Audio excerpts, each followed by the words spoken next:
না এখনো কিছু ফাইনাল বলেনি, 3টে সাড়ে 3টের সময় বলবে। বৈঠকের জন্য বলা হয়েছে নির্বাচন, হ্যাঁ বৈঠকে ওনারা গেছেন। পাঁচ দফা কি সম্ভব? না সেটা আমরা আইনটা দেখবো এখন গিয়ে। আচ্ছা পরের সপ্তাহে ভোট আছে, ভোট শুরু হয়েছে, সেক্ষেত্রে নোটিফিকেশন যদি 5 দফার জন্য হয় সেটা আমাদের আইনটা দেখতে হবে, আইনটা দেখতে হবে। বাহিনী পাওয়া যাবে না, তো আপনারা এখনো বলছেন যে আপনারা কনফিডেন্ট যে 5 দফা হলেও বা 3 দফা হলেও, 3 দফা আর হচ্ছে না। এখনই আমি কিছু বলতে পারবো না এগুলো, কারণ কোর্টে সেটা তাহলে উঠবে।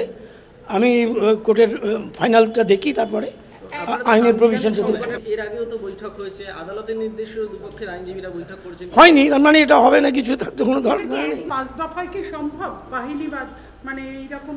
দুপক্ষ রাজি হলে তখন হয়তো কী দেখা যায়। 5 কি 4 কি 3 এটা তো এখন 3টের সময় ফাইনাল হবে। ওনারা একটা অ্যাডভাইস করেছেন, ওটা তো রায় নয়। শুধু সাংবিধানিক সংকটের কথা আপনারা আগেও আদালতকে জানিয়েছিলেন, কিন্তু এখন যা পরিস্থিতি হচ্ছে আবার তো সেই সাংবিধানিক সংকট হতে পারে। এবং গতকাল জয়মাল্য বাগচি তিনিও বলেছেন যে সেক্ষেত্রে 350 সেটা আমি দেখছি, একটু আইনটা দেখতে হবে আমাদের। আচ্ছা নোটিফিকেশন কে জারি করবে তাই নিয়ে কি সমস্যা রয়ে যাবে? সেটাই তো বললাম, আইনটা দেখতে হবে, স্টেট অ্যাক্টে কি আছে।